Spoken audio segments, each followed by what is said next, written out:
The day my son and his wife thought they won a $53 million lottery, they kicked me out of their house. I can still hear my daughter-in-law Tiffany's voice, sharp as broken glass, telling me, "We're rich now, go die somewhere else with your pathetic pension." They actually thought I'd crumble. They expected tears. Instead, I laughed.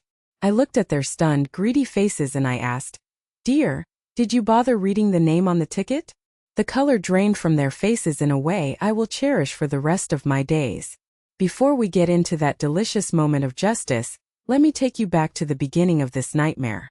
If you're watching this, I'd love to know where you're from and what time it is in your part of the world. It's comforting to know I'm not alone in sharing my story.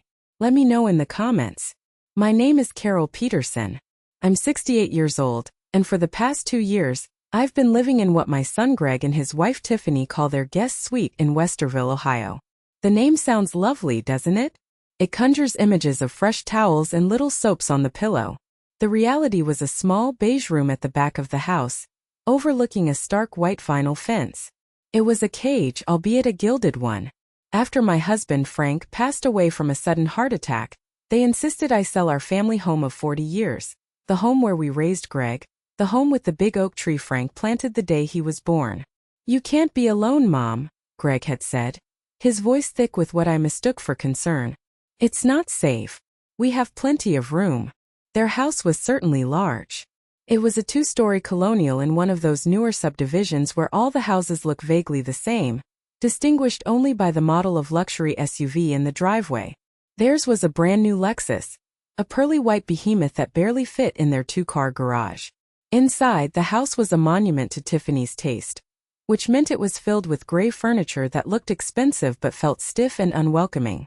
The walls were adorned with giant abstract canvases that looked like a paint can had exploded, all sharp angles and angry slashes of color. It was a house designed to be looked at, to be featured on Instagram, not to be lived in. It was cold, and not just because they kept the thermostat at a brisk 65 degrees. The arrangement, as Tiffany called it with a clinical sort of cheerfulness, was laid out for me during my first week there. She sat me down at their enormous kitchen island, a slab of granite so vast and cold it felt like an operating table. She explained the finances as if she were my new boss. "To make things fair," she'd said, sliding a pen and a pre-written agreement toward me, "we've calculated your share of the household expenses." The number she had calculated was $1,400. It just so happened to be the exact amount of my monthly Social Security check. I was to sign the check over to her on the 3rd of every month. It would cover my rent, utilities, and food, she'd explained. It left me with exactly $0 for myself. Not for a haircut, not for a coffee with a friend, not even for a birthday card for my own grandchildren. I was, in effect, penniless and powerless. I remember nodding slowly, the pen feeling heavy in my hand, a cold dread creeping into my stomach. But what choice did I have? I was 66 years old, my heart shattered by grief, and they were my only family. I told myself it was temporary. I told myself it was fair. Greg, my own son, just stood by the sink, pretending to scrub an already clean pot, refusing to meet my eyes. That should have been my first sign. He was a willing accomplice, letting his wife do the dirty work. He was a good boy once, but that boy had gotten lost somewhere along the way. In this house, Tiffany was the one behind the wheel, and Greg was just a passenger staring out the window. They made it sound like they were doing me a favor, giving me a place to live. But I would soon learn that this arrangement wasn't about family. It was a business transaction, and I was the product.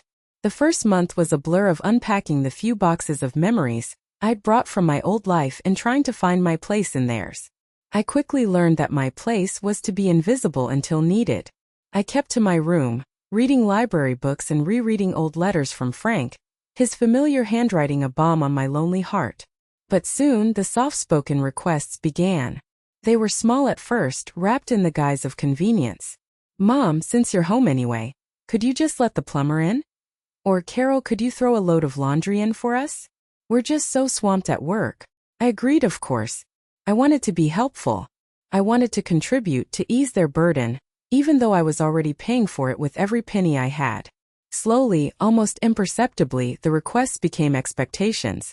My days fell into a rhythm not of my own making, a silent choreography of servitude. I would wake up before them, the house still dark and quiet, and unload the dishwasher from the night before. I'd put on a pot of coffee just the way Tiffany liked it, strong and black. I would do their laundry, separating the whites and the colors with care, folding Greg's work shirts with the crisp creases he preferred, and leave it in neat piles on their bed. I started cooking dinner most nights. Tiffany would text me at 5 p.m., a string of emojis accompanying a message about being stuck in a nightmare meeting. So I would cook healthy, balanced meals, the kind of meals I used to make for Greg when he was a boy. He would come home from his sales job, give me a tired "Hey Mom," grab a plate, and disappear into his home office to catch up on emails, leaving me to eat alone in the cavernous kitchen. I became their cook, their maid, their laundress. I was the unpaid, unacknowledged engine that kept their pristine house running. When their children, my grandchildren, came to visit every other weekend, my duties doubled. Emma was 10 and Leo was 8. They were bright, wonderful kids, all chaotic energy and innocent questions, and seeing them was the only true joy in my life. But for Greg and Tiffany, their visits were an excuse for a guilt-free escape. The kids would much rather spend time with their grandma anyway, Tiffany would say with a wink, already dressed in a cocktail dress, leaving me to handle pizza night, movie marathons, bedtime stories, and the inevitable sugar-fueled arguments. I loved my grandchildren fiercely, but by Sunday night, I was exhausted down to my bones. I was a 68-year-old woman raising young children again, while their parents enjoyed fancy dinners and weekend getaways, all subsidized by my labor and my social security. My only escape, my only ritual that was truly mine, was my Friday walk to the corner store. Every Friday morning, rain or shine, I'd walk the half-mile to Murphy's Market. It was the one time a week I felt like a person, not just a function. I'd buy myself a small treat, maybe a York peppermint patty, with the few dollars I managed to scrounge from finding loose change in the laundry, and I would buy my Powerball ticket. $5. The same numbers I'd played for 32 years. They weren't random. They were a map of my life.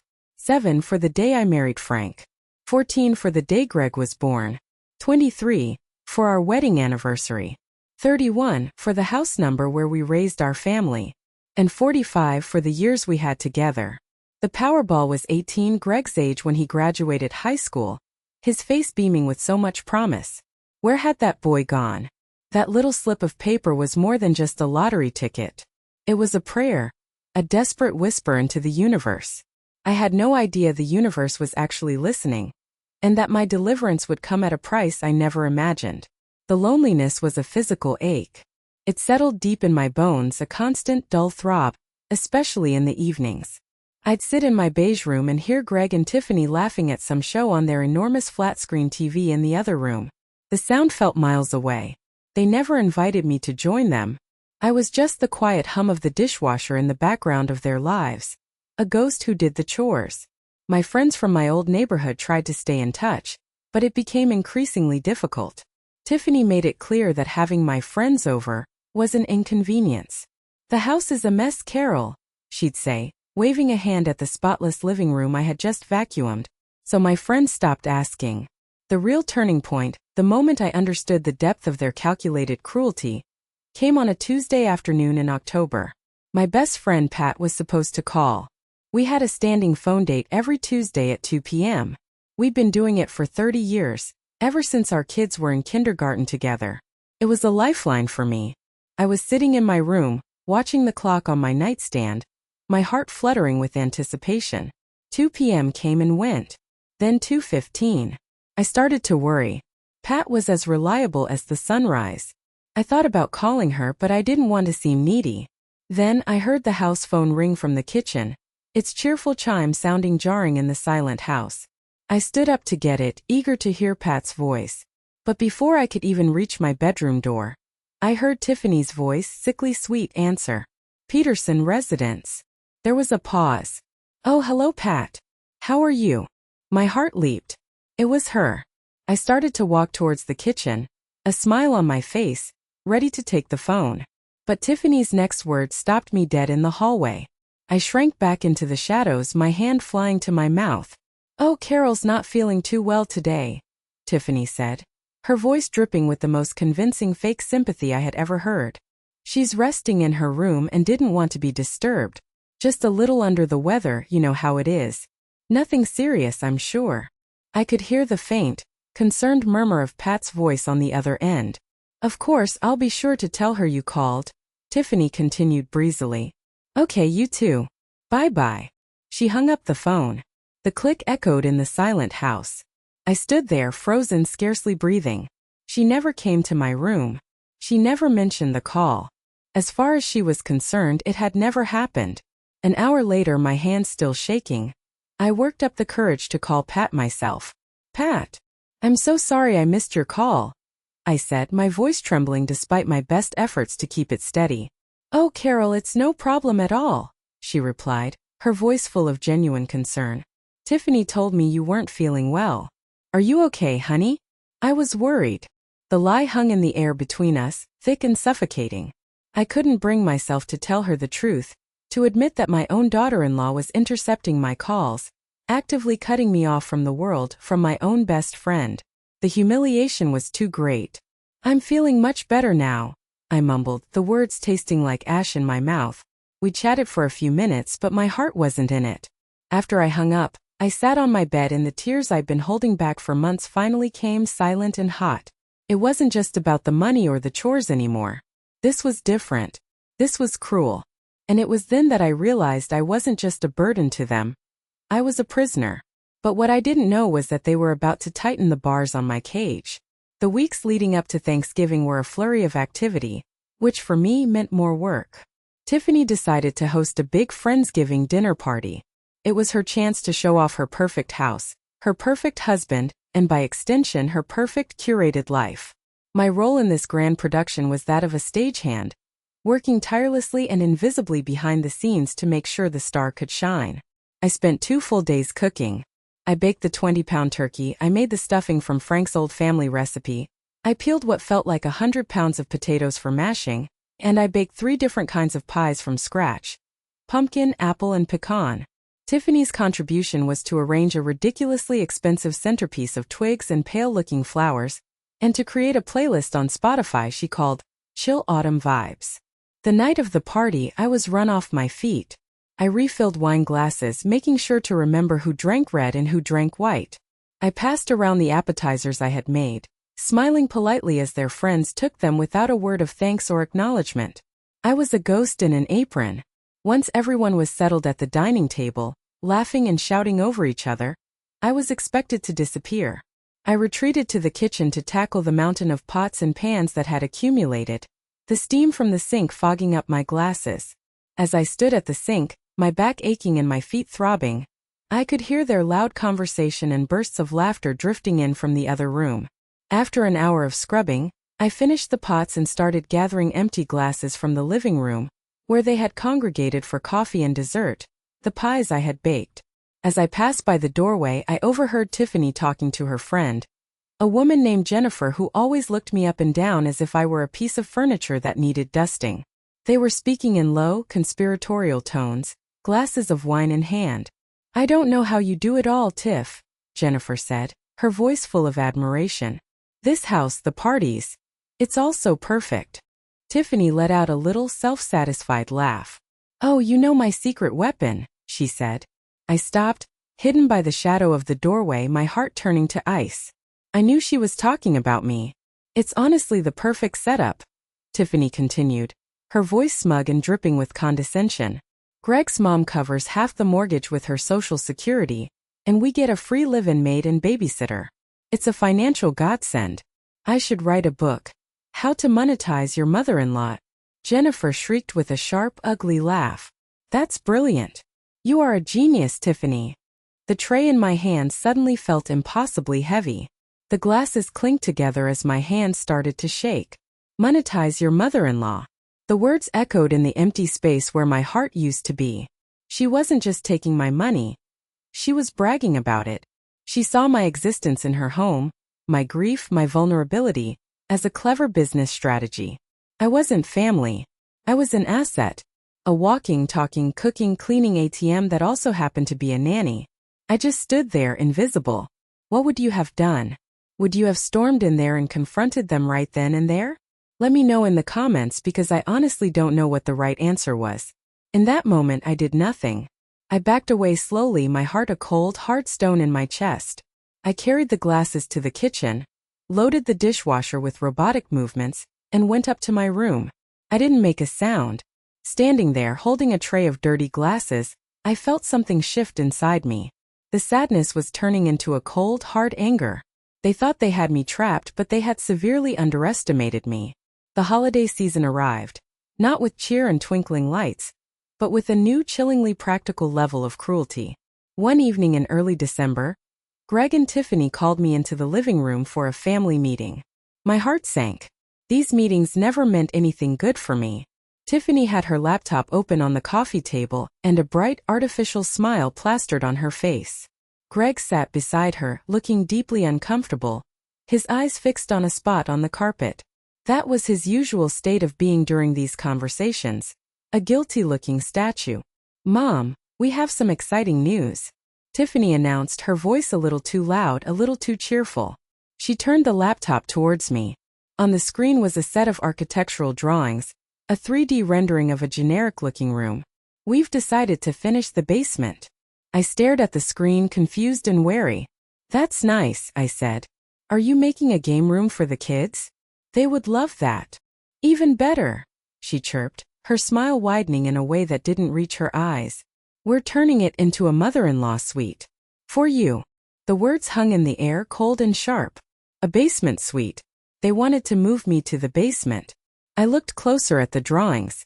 It showed a small, boxy room with no windows, a tiny bathroom stall, and a kitchenette that consisted of a microwave and a mini-fridge on a countertop.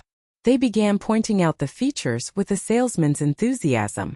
"You'll have your own private entrance through the cellar door," Tiffany said, as if this were a luxury amenity. "So much privacy. It'll be like your very own apartment." My own prison, I thought. My own tomb. They wanted to put me underground. Out of sight, out of mind. I pictured myself navigating the damp, concrete steps of a cellar, fumbling for a key in the dark.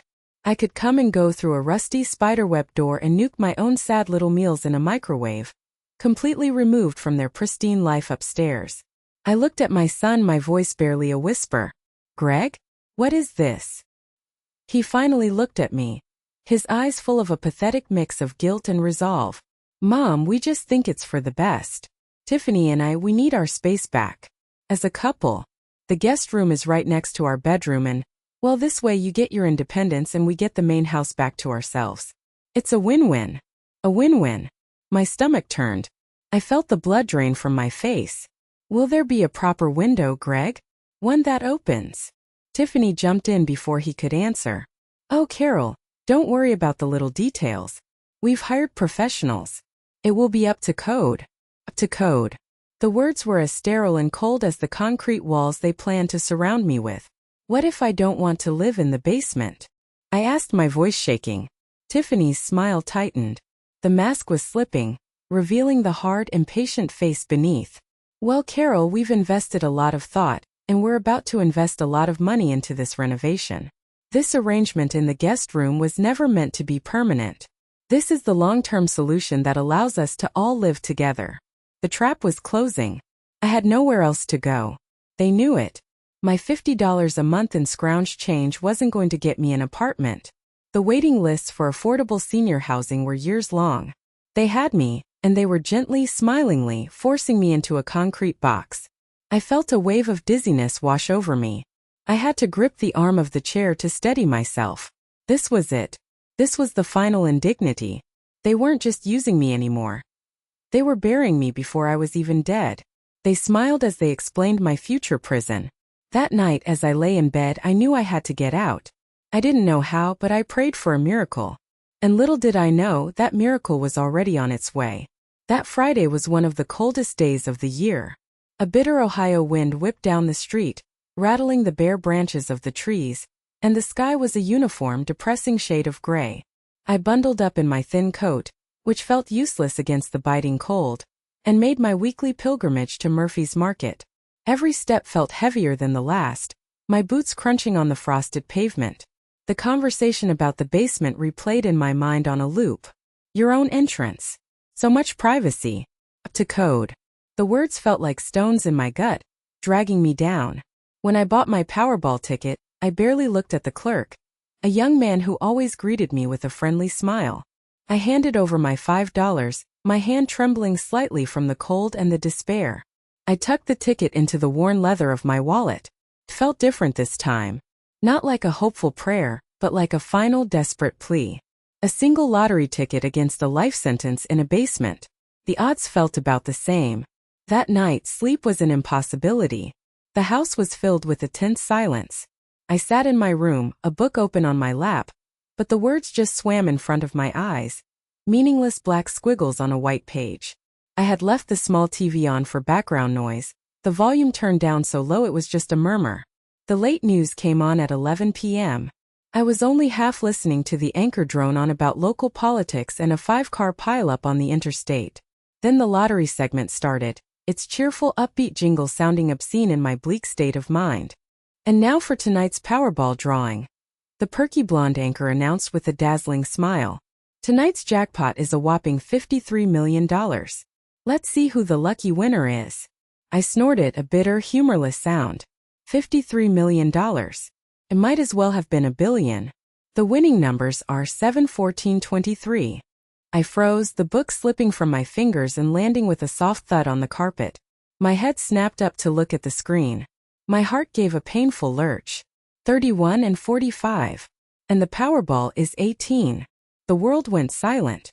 The anchor's cheerful chatter faded away. The only sound was the frantic, impossibly loud pounding of my own heart in my ears. It couldn't be. It was a cruel joke. A hallucination brought on by stress and despair. My numbers. My life. My map. My hands were shaking so violently I could barely open the clasp on my purse. I fumbled for my wallet, my fingers feeling thick and clumsy, refusing to obey. I pulled out the ticket, the thin paper trembling in my grasp. And there they were, printed in crisp black ink as plain as day. 07-14-23-31-45. PB18. I stared at the ticket, then back at the TV where the numbers were still displayed on the screen. I rewound the DVR and watched the segment again, my eyes wide, my breath held tight in my chest. The numbers didn't change. They were real. I had won. Not just a few $100s. Not 1,000. I had won the whole thing. $53 million. My first instinct was a wild, hysterical urge to scream, to run downstairs and shout the news, to wave the ticket in their smug, sleeping faces. Look what I have. But then just as quickly the image of the basement plans flashed in my mind. Tiffany's cruel words echoed in my ears. Monetize your mother-in-law. They didn't deserve to share in this joy. This wasn't their victory. This was mine. This was my escape. I carefully folded the ticket and tucked it deep inside a hidden, zippered pocket in my wallet. I turned off the TV and sat in the dark, the winning numbers glowing behind my eyelids. A plan began to form, a beautiful, perfect, and just plan. For the first time in 2 years I held power in my hands. Real power. They had their basement plan, but now I had a plan of my own. And it was going to be so much sweeter. I barely slept a wink that night. My mind was racing, a whirlwind of possibilities and plans, each one more liberating than the last. For the first time in years, the future wasn't a dark, narrow tunnel leading to a damp basement.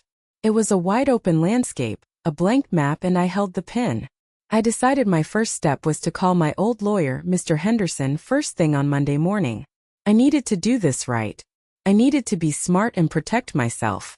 But my son and daughter-in-law had other plans for my weekend, a final audacious move in their campaign to utterly control me. Saturday morning, they approached me as I was drinking my coffee in the kitchen. They had the same fake concerned expressions they'd worn when they told me about the basement. It was their "we know what's best for you" look. Tiffany was holding a thick manila folder, and my stomach immediately clenched with a familiar sense of dread. "Mom, good morning," Greg started, fidgeting with his coffee cup, his eyes darting around the room, landing everywhere but on me. "Tiffany and I were talking, and, well, we've been a bit worried about you lately." I raised an eyebrow, my voice deceptively calm. "Worried? About what, Gregory?" Tiffany stepped forward, placing the folder on the table with a soft, authoritative thud. "It's just, you've been a little forgetful lately, Carol," she said. her voice oozing a sympathy that was so fake it was insulting. You forgot to buy the organic, gluten-free pasta last week, and you misplaced your reading glasses the other day. Small things, but we're concerned it could be the start of something more serious. I stared at her, my blood beginning to simmer. I had forgotten the pasta because she had texted me a list of 20 items while I was already at the store. I had misplaced my glasses because my 8-year-old grandson Leo had been using them to play scientist. These weren't signs of senility. They were signs of being an overworked, unpaid servant in a chaotic household. We spoke to our attorney, Tiffany continued, opening the folder to reveal a sheaf of intimidating-looking documents filled with dense legal text. He said that at your age, it's a good idea to get things in order. This is a power of attorney. She slid the papers across the table, the top page already marked with little yellow "Sign Here" stickers. It would allow Greg to help you manage your finances and make medical decisions if you're ever unable to. It's just a formality, a safety net. To protect you. To protect you. The audacity of it took my breath away. I looked at the papers, at the legalese that would sign away my right to make my own decisions, to control my own life. They wanted to legally erase me. They had a plan to take my home, they were already taking my money, and now they wanted to take my mind, my autonomy. They wanted to turn me into their ward. A child they could control completely. All my decisions, all my money, past, present, and future, all my rights would be signed over to them in neat black ink. Just then I saw a flicker of movement outside the kitchen window. It was my next-door neighbor Brenda, a retired nurse who was always kind to me, always offered a warm smile over the fence. She was out tending to her rose bushes and waved. I gave her a weak, desperate wave back. She must have seen the look on my face, the grim expressions on Greg and Tiffany, because she paused, her brow furrowed with concern, a silent witness to my silent plea. I looked down at the papers, at the line waiting for my signature. My signature, which would have handed them the keys to my entire life, just 2 days before I was about to become a multimillionaire. The irony was so thick I could have choked on it. They thought I was a forgetful old woman. They had no idea who they were dealing with. I felt a chill run down my spine. But then Tiffany decided to tidy up my room, and she was about to make the biggest mistake of her life. I pushed the power of attorney papers back across the table, my hand surprisingly steady. I'll need to have my own lawyer look at this first, I said, my voice colder than I intended. The look of annoyance that flashed across Tiffany's face was fleeting but unmistakable. They had expected me to be a grateful, doddering old fool who would just sign on the dotted line without a fuss. Later that morning, Tiffany announced she was going to help me by tidying up my room and gathering some laundry. This was a new development. She never set foot in my room, complaining it smelled like old lady and mothballs, even though it was perfectly clean. I knew she wasn't there to help. She was on a mission. She was looking for something, bank statements, personal papers, anything she could use as leverage to prove I was incompetent, and push the power of attorney through. I let her. I sat in the living room with the grandkids trying to focus on their cartoon, my heart pounding a nervous rhythm against my ribs. I heard her rummaging around, the sound of drawers opening and closing. Then I heard a sharp gasp from my bedroom, followed by a piercing shriek. Oh my God! Greg! Greg came running from his office, his face etched with alarm. What? What's wrong? Is Mom okay? I followed them, my heart rising into my throat. What had she found? I walked into my bedroom to a scene of controlled chaos. My purse was appended on my bed, its contents, my lipstick, a handful of tissues, my reading glasses, a few loose mints, spilled across the comforter. And in her hand, Tiffany held my wallet. No, she was holding the lottery ticket, pinching it between her thumb and forefinger as if it were a dirty tissue. This, she whispered, her eyes wide with a wild, dawning disbelief. Look at this. She thrust the ticket at Greg. He took it, his brow furrowed in confusion. It's a lottery ticket, Tiff. Mom buys one every week. What's the big deal? No, you don't understand, she said, her voice trembling as she frantically typed on her phone, her fingers flying across the screen. Look up the Powerball numbers from Friday night. Now. A heavy, charged silence fell over the room as Greg pulled out his own phone. I stood in the doorway, a silent spectator at the detonation of my own life. I watched his thumb scroll down the screen. I saw his eyes scan the numbers, then dart back to the ticket in his hand. I saw his jaw go slack. The color drained from his face as if a plug had been pulled. He looked from the phone to the ticket, then back again, his mind struggling to process the impossible. "No way," he breathed, the words barely audible. "No way." He looked up, not at Tiffany but at me. His eyes were wide with a look I'd never seen before. A mixture of awe, shock, and something else. A greedy calculation that made my skin crawl. Tiffany snatched the ticket back from him. Is it the winner?" she demanded, her voice a high-pitched squeak. "It's the winner," Greg said, his voice a hoarse whisper. "All the numbers. The Powerball. Everything." And then the chaos erupted. Tiffany let out a scream that was half sob, half cheer. She jumped up and down on my bedroom carpet, clutching the ticket to her chest. "We won. Oh my God, Greg, we won. We're rich. We won the lottery." Notice her words. "We won. Not Mom. Not you. We."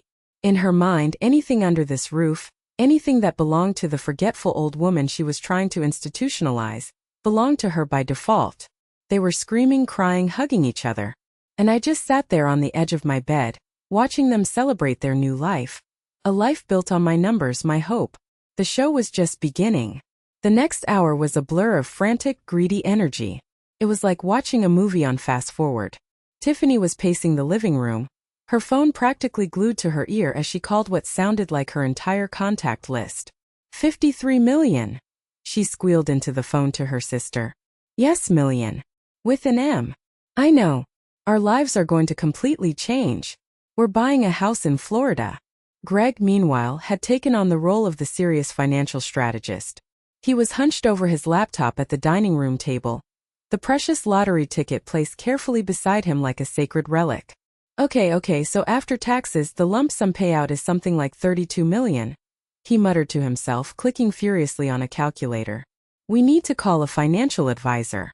And a lawyer. A top-tier one. We need to set up a trust for the kids and one for us." His voice was filled with a self-importance I had never heard before. My grandchildren, sensing the seismic shift in the atmosphere, stood in the doorway, their eyes wide with a mixture of confusion and excitement.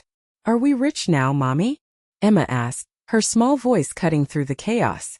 Tiffany scooped her up and spun her around the room, her laughter high and shrill.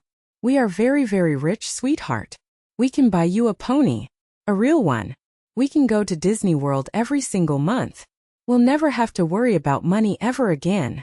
I sat on the sofa, a silent observer at my own coronation, except they had put the crown on their own heads.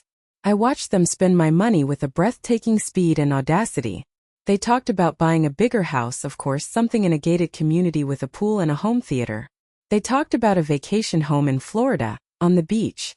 Tiffany was already planning a shopping trip to Europe. First class, naturally, to buy a whole new wardrobe.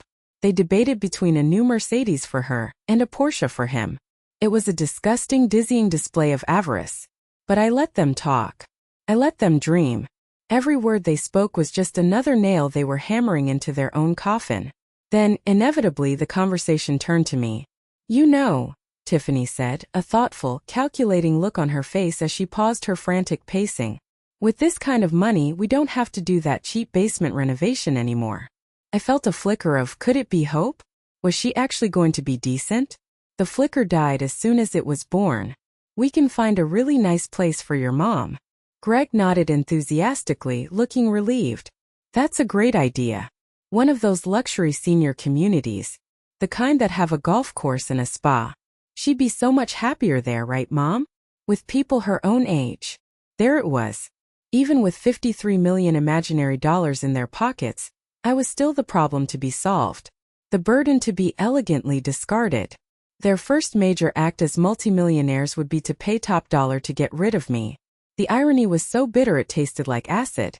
They were using my miracle to fund my exile. Can you believe the nerve? They weren't even trying to hide it. I let them talk, I let them dream. Every word they spoke was just another nail in their own coffin. If you want to see how this all comes crashing down, you're not going to want to miss this next part. I promise you it's worth the wait. They debated the merits of different high-end facilities, pulling up glossy websites on the laptop. Ooh, this one has a heated indoor pool and art classes, Tiffany said. She'd like that. They discussed my future as if I weren't even in the room. I was no longer a person. I was a line item in their new fabulous budget. An expense to be managed. They had it all planned out. The new house, the fancy cars, the luxurious vacations, and my gilded cage in a retirement home. They had planned for everything except for one tiny multi-million-dollar detail. I let them spin their silk-spun fantasies for a few more minutes. I watched them redesign their lives from top to bottom, using my money as the ink. Finally, when there was a lull in their excited chatter as Greg was arguing the tax benefits of a trust versus a foundation, I cleared my throat. It was a small sound, a simple human noise, but in the supercharged atmosphere of the room it sounded like a gunshot. They both turned to look at me, their expressions slightly annoyed, as if a servant had just interrupted a very important conversation between the lord and lady of the manor. There's just one thing, I said, my voice remarkably calm and even, a placid lake in the middle of their hurricane of greed. There's one tiny detail you seem to have overlooked in all your extensive planning. Tiffany waved a dismissive hand, her eyes already glazing over as she no doubt pictured herself on a yacht. Don't worry, Carol, we'll handle all the boring details. The taxes, the lawyers, you won't have to worry your pretty little head about any of it. We've got it covered. I almost laughed. My pretty little head. The one they thought was too forgetful and incompetent to manage its own affairs. I stood up from the sofa. I felt a strength I hadn't felt in years flow into my limbs, a solid grounding force. I was no longer the frail, grieving widow. I was the one holding all the cards. I'm not talking about the taxes, Tiffany, I said. I walked over to the dining room table where the lottery ticket was lying next to the laptop. I picked it up gently. The thin paper felt like steel in my hand. I'm talking about this. I held it up between my thumb and forefinger. This ticket. You found it in my purse. A purse you were searching without my permission, I might add. Greg had the grace to look ashamed, shifting his weight from foot to foot. Mom, we were just. You were looking for a reason to take control of my life, I said, my voice sharp now, cutting him off. But instead you found this. And you made an assumption. A very, very big assumption. I looked directly at Tiffany, whose face was starting to cloud over with confusion and a growing impatience. She did not like being contradicted. What on earth are you talking about, Carol? She snapped, crossing her arms. I let a small tight smile play on my lips. I asked you this before, dear, but I don't think you were listening in all the excitement. Did you bother reading the name on the ticket? Of course there was no name. That wasn't the point. The point was ownership. Let me rephrase. Who bought the ticket? I paused, letting the question hang in the air. Heavy and ripe. I bought this ticket. With my money. From my purse. Using the numbers I have played every single week for 32 years. I let that sink in. I watched the wheels turning in their heads, the slow grinding process of comprehension. I saw the dawning horror in their eyes as the truth began to eclipse their fantasy. The silence was deafening. The only sound in the room was the ticking of the grandfather clock in the hall, each tick a hammer blow against their shattered dreams. Tiffany's face went through a fascinating series of color changes, from flushed with excitement, to pale with shock, to a blotchy, angry red of pure disbelief. She finally found her voice. It was a choked, strangled whisper. But you live here. We're family. That means it's our money. I shook my head slowly, the cold, hard finality of my decision settling over me like a suit of armor. No, Tiffany, I said, my voice ringing with a clarity and power that stunned even me. It means it's my money. And everything is about to change. The look on their faces. I will treasure it for the rest of my days. Thank you so much for sticking with me on this journey. If you're still here, do me a favor and comment the number 1 down below so I know you're with me.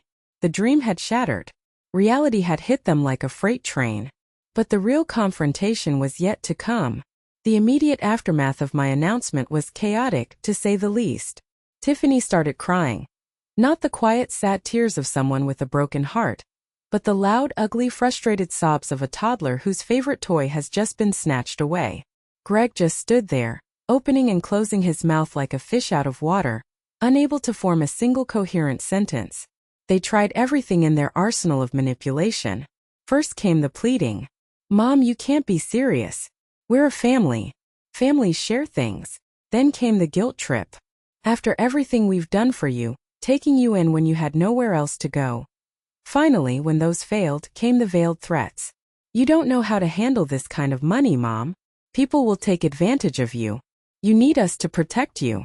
I just looked at them, the two people who had been systematically taking advantage of me for 2 long years, and I felt nothing but a cold, clear pity. I told them I needed some time to think and went to my room, locking the door behind me. The sound of the lock clicking into place was one of the most satisfying sounds I had ever heard. I knew I couldn't stay another night in that house. It was time to pack my bags and leave for good.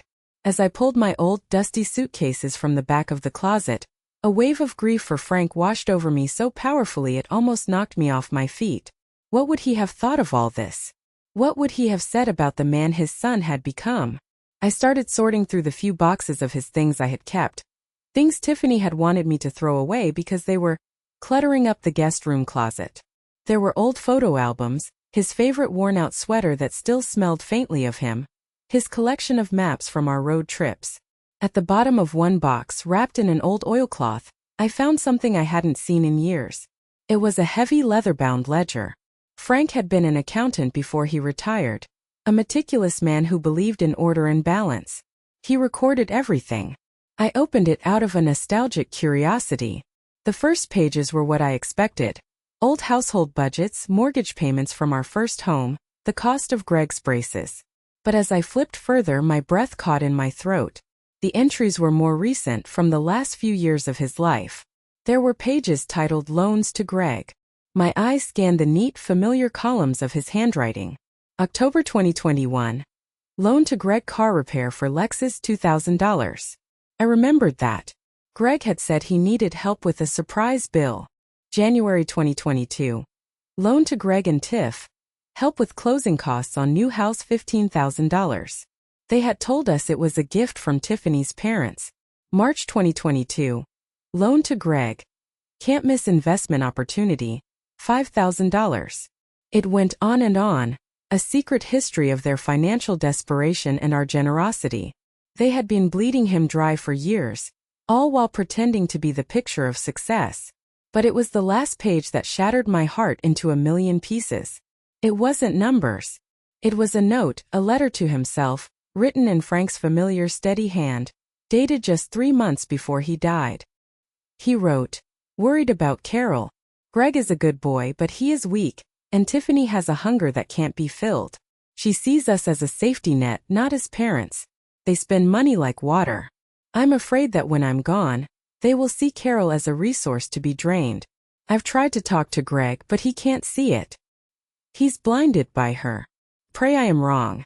I pray they will care for her the way she cared for all of us her entire life." Tears streamed down my face, dripping onto the old paper, blurring the ink. He knew. He saw it all. My practical, quiet Frank, who I thought was oblivious to so much, saw the darkness in them long before I did. He was trying to protect me even from beyond the grave. This ledger wasn't just numbers and dates. It wasn't a report from some stranger. It was Frank's final gift to me. It was the truth, written in the hand of the man I loved. And I knew exactly how I was going to use it. The next morning I came downstairs with my suitcases packed and stacked neatly by the door. I had called a car service and it was waiting for me at the end of the block out of sight. Greg and Tiffany were sitting at the kitchen table, looking like they hadn't slept. Their faces were pale and drawn, and the dark circles under their eyes told a story of a long panicked night. When they saw me and my bags, they both shot to their feet as if they'd been electrocuted. "Mom, what are you doing?" Greg asked, his voice cracking with a desperate panic. "You can't just leave." Tiffany rushed forward. Her demeanor completely changed from the day before. The anger and tears were gone, replaced by a desperate, cloying sweetness that was somehow even more repulsive. "Carol, honey, let's not be hasty. We were just emotional yesterday. Overwhelmed. We didn't mean any of it. We love you. We're a family. We can all work this out together." I didn't say a word. I walked to the kitchen table, my footsteps echoing in the tense silence, and I placed Frank's old leather ledger down in the middle of it. The sound it made was a soft, heavy thud. It was the sound of a gavel falling. The sound of finality. They both stared at it as if it were a venomous snake. "What is this?" Tiffany asked, her eyes narrowed with suspicion, her voice sharp. Greg knew. I saw the flash of recognition, of pure gut-wrenching dread on his face. "Where did you get that?" he whispered, his voice barely audible. "I found it while I was packing my things," I said, my voice steady and clear. I opened it to the pages detailing their long list of unpaid loans. Frank was a very organized man. He kept records of everything. I looked at Greg, my heart aching not with anger anymore, but with a profound sadness. $15,000 for your down payment on this house. $2,000 for your car. $5,000 for an investment that I'm sure never paid off. I pointed to the neat columns. He gave you everything you asked for. He bled his retirement savings for you. And you never paid him back a single dime. Tiffany scoffed, trying to regain some semblance of control. That's in the past. That was between them. We're talking about the future now, our future as a family. No, I said, my voice dangerously quiet. I flipped to the last page. To Frank's final heartbreaking entry. I didn't read it aloud. I didn't have to. I just turned the book around so they could both read it. I watched their eyes move across the page. I watched them read their father-in-law's final worried words about them. I saw Tiffany's face pale, her jaw tightening. I saw Greg's shoulders slump as if a physical weight had just been dropped on him. The truth of his own father's disappointment, his own betrayal, was right there in black and white. Your father was worried about me, I said, my voice breaking slightly with a grief that was still so raw. He worried that you would see me as a resource to be drained. He prayed he was wrong. I looked directly at my son, the boy I had raised, the man I no longer recognized. Was he wrong, Greg? Was your father wrong about you? Greg couldn't answer. He couldn't lift his head. He just stared at his father's handwriting, his face a mask of shame. He finally sank into a chair and buried his face in his hands, his body shaking with silent, broken sobs. Tiffany stood frozen, her mouth slightly open, her mind clearly racing for an angle, an excuse, a way out. But there wasn't one. For the first time since I had known her, she was utterly speechless. The room was silent except for the sound of my son's quiet, broken sobs. They had no excuses, no lies left to tell. It was time for my final announcement. I let the silence hang in the air for a long moment, letting the weight of Frank's words settle upon them like a shroud. Then I closed the ledger with a soft, final snap and pushed it gently towards the center of the table. I'm leaving now, I announced, my voice clear and firm, cutting through the heavy silence. My car is waiting. Greg looked up, his face streaked with tears, his eyes red and pleading. Leaving? But where will you go? You can't just go. That's no longer your concern, Gregory, I said, the formality of his full name a deliberate choice. But since you asked, I'll be staying at the Hilton downtown for a few days. My lawyer, Ms. Davis, is meeting me there this afternoon to go over the paperwork. And tomorrow morning, I will be driving to the state capitol to officially claim my prize. The words my lawyer and my prize seemed to snap Tiffany out of her stunned stupor. Her eyes, which had been darting around the room looking for an escape, now fixed on me with a new kind of panic. You can't just leave, she said, a note of hysteria creeping into her voice. It wasn't about family or love anymore. It was about the money. The $53 million that was walking out the door. What about us? What are we supposed to do without your help? I looked at this woman who had made my life a living hell for 2 years, this woman who had tried to steal my future, who had monetized my existence, and I felt a profound sense of release. She no longer had any power over me. You are adults, I said simply, my voice devoid of anger, just filled with a calm finality. You have a house, a car, and jobs. You'll figure it out. Just like I had to figure it out when I was left with nothing every month after handing you my entire income to pay for this very house. I walked towards the front door and picked up the handle of my largest suitcase. It felt surprisingly light. I've already put a deposit down on an apartment. I continued, a real genuine smile spreading across my face for the first time in what felt like a lifetime. A beautiful 2-bedroom place at the Meadowbrook Senior Community. It has a pool, a garden, and art classes. My new life is waiting for me. Greg stood up, taking a desperate, stumbling step towards me. Mom, please. Don't do this. We're sorry. We can change. We can be better. I paused at the door, my hand on the cool brass knob, turning to look at my son one last time. There was a flicker of the little boy I once knew in his tear-filled eyes, and it almost broke my heart. Almost. I hope you can, Greg. I truly do. For your own sake and for your children's sake. I looked down at the ledger still sitting on the table, a silent testament to their failures. You can keep this. As a reminder of the man your father was, and the man he hoped you would be. With that, I opened the door and walked out into the bright, cold morning air. I didn't look back. I could hear Tiffany starting to yell, her voice rising in panic and rage. I could hear Greg trying to calm her down. But their chaos, their panic, their self-made financial prison, it wasn't my problem anymore. I walked down the driveway, pulling my suitcase behind me, and didn't stop until I reached the waiting car. The driver held the door for me, and I slid inside. The door closed behind me with a solid, satisfying thud. And as we pulled away from the curb, I finally truly felt free. The first few weeks of my new life were a beautiful, liberating whirlwind. Claiming the prize was a surreal experience, a blur of flashing cameras, smiling lottery officials, and signing documents that felt a mile long. Following the advice of my lawyer, a kind and incredibly competent woman named Ms. Davis, I took the annuity option. It felt safer, more responsible, a steady income for the rest of my life. Felt like something Frank would have wanted. Ms. Davis was a godsend, helping me navigate the complexities of my newfound wealth. We set up ironclad trusts for Emma and Leo's education, ensuring their future was secure regardless of their parents' choices. And we established a charitable foundation in Frank's name to support local hospices, a cause that had become deeply personal to me. My new apartment was everything I had dreamed of and more. It was filled with light, decorated with my own familiar furniture that I'd rescued from the storage unit, and it was blissfully, wonderfully quiet.